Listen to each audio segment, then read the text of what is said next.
वंशागति के बारे में बताएंगे, जिसे इंग्लिश में कह देते हैं sex linked characters and their inheritance कहते हैं। सामान्य रूप से आप सभी लोग जानते हैं कि मनुष्यों में कुल 46 गुणसूत्र पाए जाते हैं। ये जोड़े में रहते हैं, अर्थात 23 जोड़ी गुणसूत्र पाए जाते हैं।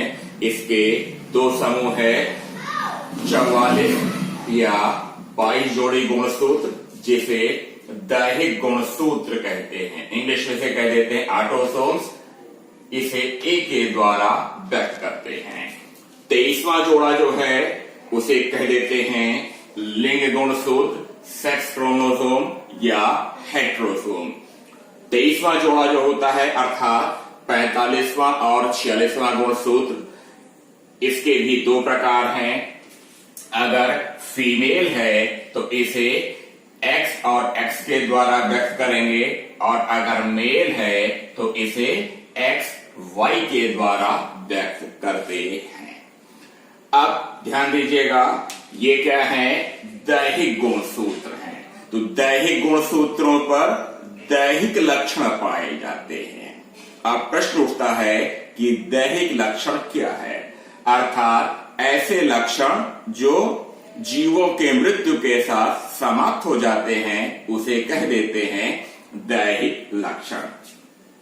इसी के साथ लिंग गुणसूत्रों पर जो लक्षण पाए जाते हैं उसे कह देते हैं लैंगिक लक्षण, सेक्सुअल कैरेक्टर। ये तो सामान्य परिस्थिति हुई, लेकिन मनुष्यों में लैंगिक द्विरूपता इतनी जटिल होती है कि लिंग गुणसूत्रों पर लैंगिक लक्षणों के अतिरिक्त गैर लैंगिक अर्थात दैहिक लक्षण भी इसमें पाए जाते, अर्थात कुछ लक्षण इसके अतिरिक्त कहां पर पाए जा रहे हैं, लिंग गुणसूत्रों पर पाए जाते हैं। तो ऐसे लक्षणों को क्या कह देंगे, लिंग संलग्न गुण अथवा लक्षण। और इसके अगले पीढ़ी में स्थानांतरित या पहुंचने की प्रक्रिया को क्या कह देंगे, इसकी वंशागति। अब देखिए इसकी परिभाषा क्या है कि लिंग गुणसूत्रों पर लैंगिक लक्षणों के अतिरिक्त गैर लैंगिक अर्थात दैहिक लक्षणों के एलील्स पाए जाते हैं। इसे क्या कह देंगे, इसे कह देंगे लिंग संलग्न गुण एवं लक्षण, और इसकी वंशागति कहलाएगी लिंग संलग्न वंशागति। इसकी खोज करी थी T.H. मॉर्गन ने। इसकी खोज करी थी किसके ऊपर, ड्रोसोफिला मक्खी के ऊपर इसका प्रयोग किया था। अब बात आती है ये जो लिंग संलग्न लक्षण अथवा गुण हैं वो कहां कहां पाए जाते हैं अथवा इसके कितने प्रकार हैं। इसके 3 प्रकार हैं। पहला प्रकार कहलाता है X संलग्न, दूसरा प्रकार कहलाता है Y संलग्न, और तीसरा प्रकार कहलाता है XY संलग्न कहलाता है। इसे कह देते हैं XY संलग्न अर्थात लिंग। अब X संलग्न क्या है, Y संलग्न क्या है, इसको समझने से पहले आपको हम एक शब्द को एक्सप्लेन कर दें। उसका नाम है समजात खंड, इंग्लिश में कह देते हैं होमोलॉगस सेगमेंट, और दूसरा शब्द है असंजात खंड अर्थात नॉन होमोलॉगस सेगमेंट। इस शब्द का तात्पर्य है जो अर्धसूत्री विभाजन की क्रिया होती है, मियोसिस जिसे कहते हैं, उसमें प्रोफेज 1 के एक उप अवस्था में क्रॉसिंग ओवर की क्रिया होती, अर्थात अदला बदली होती। जैसे इस चित्र में आप ध्यान देंगे, ये एक गुणसूत्र है और ये क्या है, दूसरा गुणसूत्र है। तो यहां पर देखिए कंप्लीट लाइन में दिखाया गया और इसे इनकम्प्लीट लाइन में दिखाया गया है।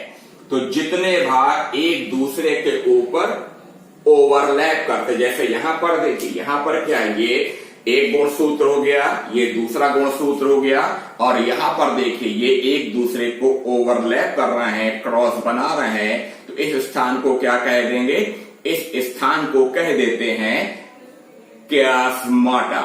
और मानने के लिए हमारे उंगली का इतना भाग जो है इस उंगली में आकर के जुड़ जाए, दाहिने उंगली का इतना भाग बाईं उंगली में और बाईं उंगली का इतना भाग दाहिने उंगली में आकर के जुड़ जाए, तो ये क्या हो जाएगी, उंगलियों के कुछ भाग की अदला बदली हो जाएगी, जिसे हम लोग क्या कह देते हैं, क्रॉसिंग ओवर।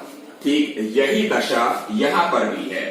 यहां पर देखिए गुणसूत्रों के केवल इतने भागों की अदला बदली हो जाती है, अर्थात इनकम्प्लीट लाइन वाले का इतना खंड इस कंप्लीट लाइन में जुड़ गया और इसका खंड जो है इसमें जुड़ जाता है।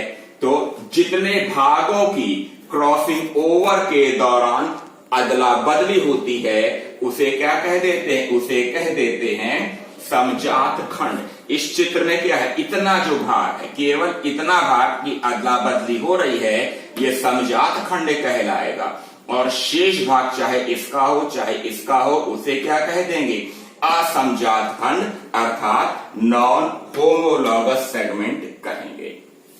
अब वापस आते हैं एक्स सैलड या एक्स लिंक्ड। मनुष्यों के अधिकांश आनुवंशिक रोग जो होते हैं वो किस पर पाए जाते हैं, केवल और केवल एक्स गुणसूत्र पर पाए जाते हैं, अर्थात उसे क्या कह देंगे, एक्स संलग्न कहते हैं।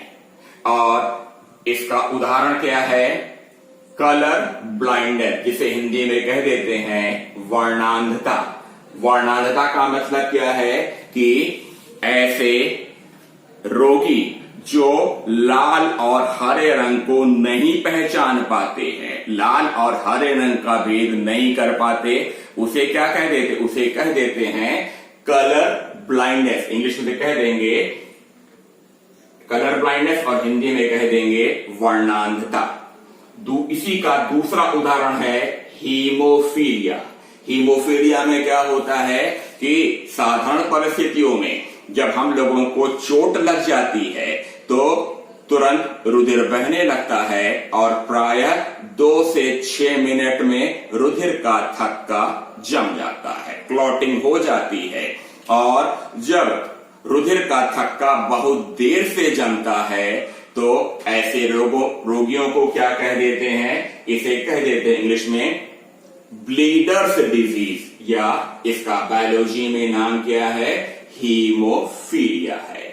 अब दूसरा क्या है, वाई लिंग। वाई लिंग जो होते हैं, अर्थात इसके लक्षण कहां पर पाए जा रहे हैं, केवल वाई गुणसूत्रों पर पाए जाते हैं।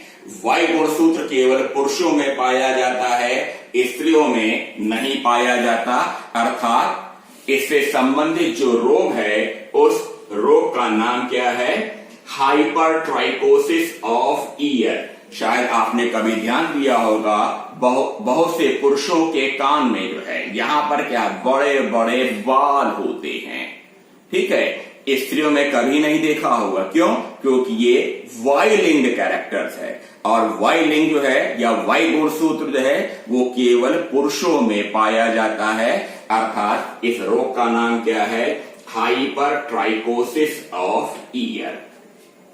ये भी क्या है, वाई गुणसूत्र के असमजात खंड पर पाया जाता है। यहां पर एक्स कैरेक्टर जो होते हैं, एक्स संलग्न, ये भी क्या है, एक्स गुणसूत्र के असमजात खंड पर पाया जाता है। अब तीसरा जो इसका प्रकार है उसे क्या कह देते हैं, उसे कह देते हैं एक्स वाई लिंक या एक्स वाई संलग्न। अब देखिए यहां पर क्या है, जब रोग से संबंधित एलील एक्स और वाई गुणसूत्र के समजात खंड पर पाए जाते हैं तो उसे क्या कह देंगे, उसे कह देंगे एक्स वाई संलग्न कहेंगे। इसका उदाहरण है टोटल कलर ब्लाइंडनेस। यहां पर क्या था, केवल कलर ब्लाइंडनेस था, यहां पर क्या है, टोटल कलर ब्लाइंडनेस है, अर्थात पूर्ण वर्णांधता। अर्थात इस रोग में रोगी जो है वो किसी भी रंग की पहचान नहीं कर पाता है, जबकि कलर ब्लाइंडनेस में, जो कि एक्स संलग्न का उदाहरण है, वहां पर जो है रोगी केवल लाल और हरे रंग का भेद नहीं कर पाता है। अभी इसको अगले वीडियो में कंटिन्यू करेंगे।